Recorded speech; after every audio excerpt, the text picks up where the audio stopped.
Welcome to the perfect place to put a practice podcast. I'm your host, Mike Green from Dr. Demographics. Today, we're going to talk about practices of all sizes and how they can survive, well, not only survive, but flourish no matter what the economic ups or downs you might be experiencing in your local community. Inflation, recessions, economic booms, some practices always seem to beat the odds every single time. And so we're going to give you a couple of examples that we've noticed nationwide that have done a great job, unpack what they've done, and give you some ideas that maybe you can implement for your own practice. Stay tuned.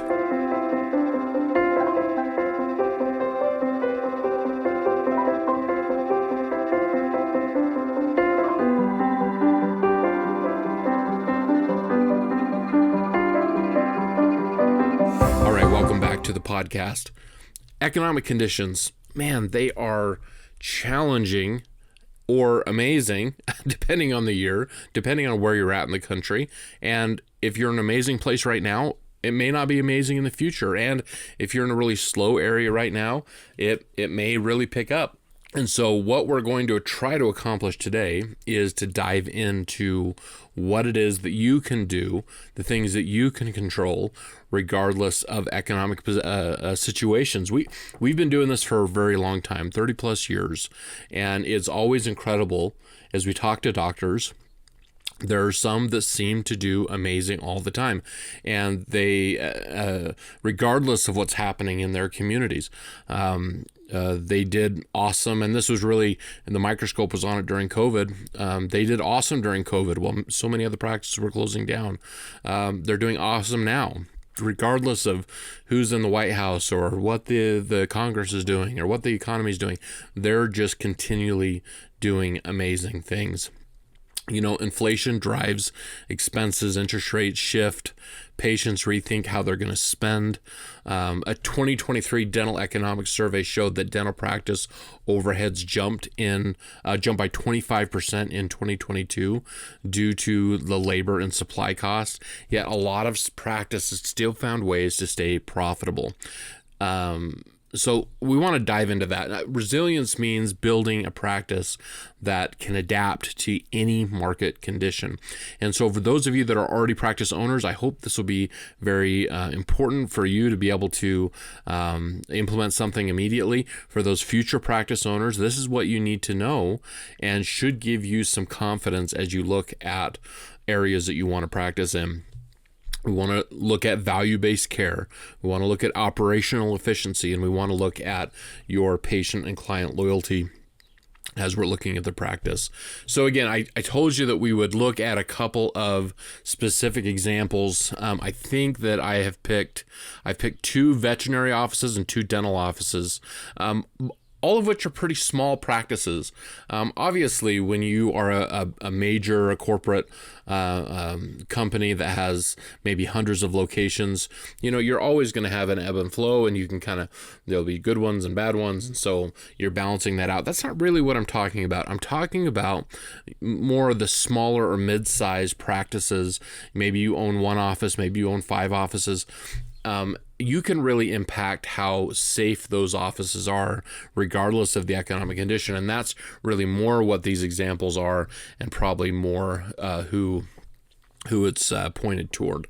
So let's look at our first example. It's veterinary offices in Richmond, Virginia, River City Veterinary Clinic. Now, these are real offices. These are ones that I found online. And so these are not my clients. These are ones that have had their success written about in a public forum. And so I'm sharing their examples. Of course, we keep all of our information confidential for our clients, but these are ones that are have been highlighted in a public way. And so I wanted to give you those examples specifically for River City thriving during 2022 to 2025. A lot of practices, and maybe you that are listening here, when we started coming out of COVID, you just felt like the rules had changed so much and the economy was so unpredictable that I think a lot of people just tried to apply the old pre-COVID ways or things that you've known to work and just tried to re-implement them. And the truth is, a lot of things have changed in the last 5-6 years.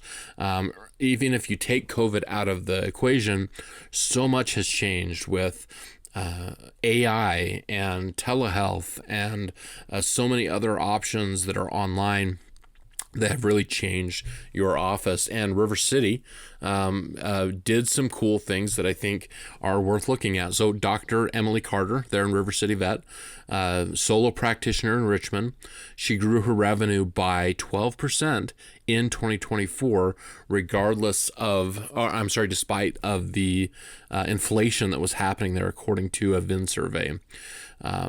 She really credits a membership plan called Pause and Wellness. Now, for those of you that have talked with me or done reports with me in the past, you know how much I am a fan of membership plans.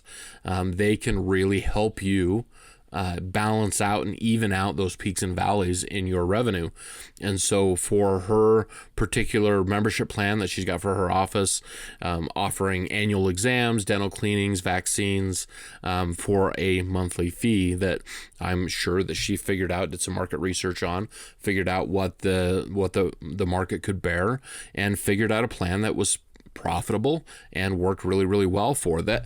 This made the care affordable for her clients and ensured a steady income even when the clients cut discretionary spending. And so again, think of the membership plans that you have in your personal life.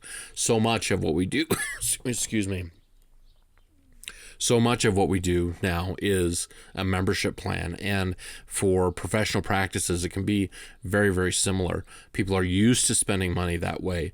And you can, as long as you can sell it and package it right, that can be a really great benefit to your patients and clients if you offer it, especially in areas that are maybe they don't have as high of insurance rates, or as far as people having insurance, some of those things, an in-house plan can work extremely well. And so super big shout out to Dr. Carter and what she's done there in Richmond, Virginia with her vet clinic. Okay, let's go west. Let's go to a fantastic, beautiful city, Boise, Idaho. Boise is a place that I love. I'm bullish on Boise, but Boise is also an area that has seen some peaks and valleys when it comes to its economic growth. Let's look at Bright Smiles Dental there in Boise. So they grew specifically starting at that 2008 recession and have grown in a pretty positive way all the way through 2024, going into some economic uncertainty. And Boise is an area that's had some really interesting things happen because they organically have done quite well growing, but when things started going south in the Pacific Northwest, Seattle area, some of those areas, a lot of those people moved to Boise. And so it changed a lot of the dynamic there. And Dr. Sarah there, Bright Smiles Dental, has done a pretty good job. Single dentist practice. She thrived through those tough times. So during the 2008 recession, Dr. Sarah grew her patient base by 10%, again, offering an in-house discount plan for those uninsured patients. And so it's really important, again, like Dr. Sarah did, she recognized who the market was that she had to build a plan for, and then she studied that, knew the demographics, and then she built a plan based around it. And so that offered cleanings, exams, all those things that you would expect. In 2024, facing some inflation that was happening in the area, she was able to maintain 35% profit margins above the 33% industry average based on some of those things. But that's not all that she did. She invested in cloud-based software like Dentrix, streamlined her scheduling, billing, cutting admin costs by about 15%. Dr. Sarah did community events, free dental screenings at local fairs, built loyalty, attracted new patients. Bright Smiles is a really great example of a practice that was able to read the room, look at who their market was, build some affordable care, but also control things on the inside of the practice with labor efficiency and whatnot to make sure that her profit margins stayed strong. Super, super important. And has done a great job with that. Okay, let's go east a little to the Rocky Mountains in Denver, Colorado. So let's talk about Paws on Wheels Mobile Vet Clinic. had an awesome year. So Dr. Mark Lopez, Paws on Wheels, mobile veterinary practice in Denver, saw a 20% growth in 2024 per event survey. They're operating out of a van. Dr. Lopez eliminated a clinic overhead, keeping prices competitive. His mobile dental services like cleanings and extractions appeal to busy pet owners. Again, that's someone that's reading the room. That's someone who knows the demographics. That's someone who has built a service around what people want. And what did they want in his area in Denver? Clearly, they wanted mobile services. And so he was able to load up the van and go out there and go to the people. And so for Dr. Lopez, that made more sense than having a brick and mortar location. He completely changed the game and clearly was able to tighten up his profitability and put himself in the driver's seat, so to speak, quote unquote. He used targeted digital marketing. That's another piece. Google Ads, booking website, all of those things really built that mobile side of his business. Also provided some in-house dental kits with client training, increased preventative care, and had an uptake of about 30%.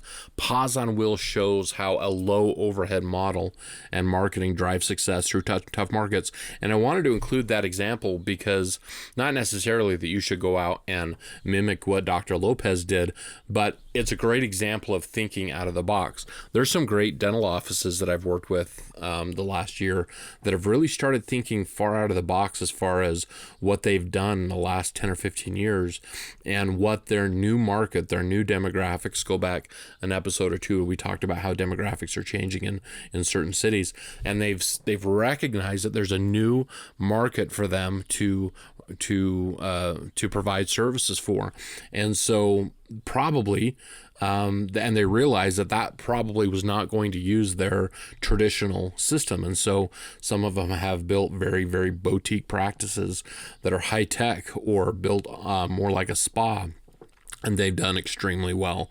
And so again, it's about knowing how to read the room. And how do you do that? By understanding the demographics of your current location and where they're trending for the change that's going to happen in your particular community.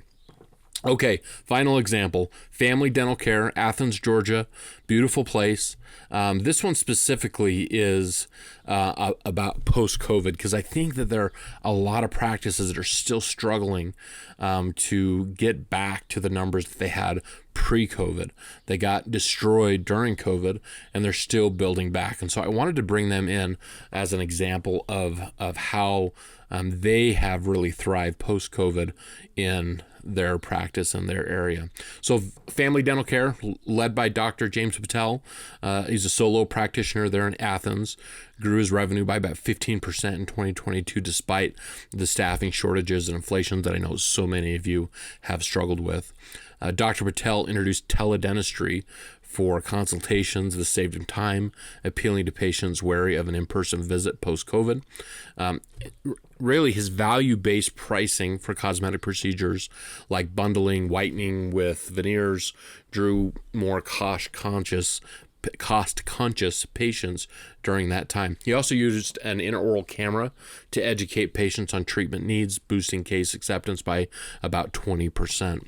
Dr. Patel also partnered with local schools, did oral health talks, strengthening community ties with everyone that he possibly had an opportunity to do so.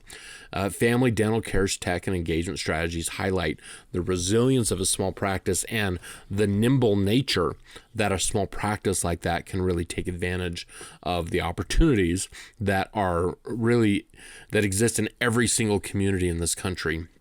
Regardless of where you are, there's always opportunities, especially if you're nimble, especially if you're willing to move, especially if you're willing to break the norms of what your practice has typically done.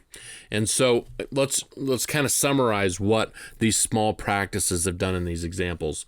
So one, specifically River City and Bright Smiles, they launched membership plans or discount plans that match the demographics, the nature of who that they were talking to in their area. Secondly, they adopted a cost-saving technology. Man, that's something that is massive right now. There's so many new technologies in every aspect of your practice, from the functionality of your practice to the clinical side of your practice to the marketing of your practice. All of those services can be automated and are far less expensive than the way that we used to have to do them 10 to 15 years ago. A couple of examples. Of course, you have Dentrix eVet practice. I use Go High Level in my in my business.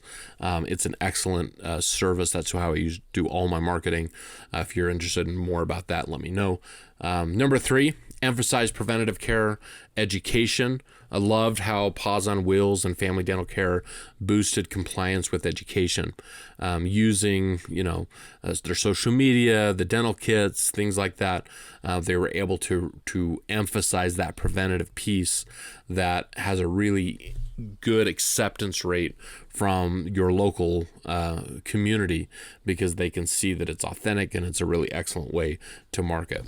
Number 4, they explored low overhead options. So again, looking at Paws on Wheels, they just ditched the clinic, right? They ditched the 4 walls and a door. They did the mobile vet service thing, which again, I know that's may not be a possibility for a lot of you, but it does show that if you think far enough out of the box, you can really make a huge change in your profitability numbers. And lastly, number 5, they engage their community.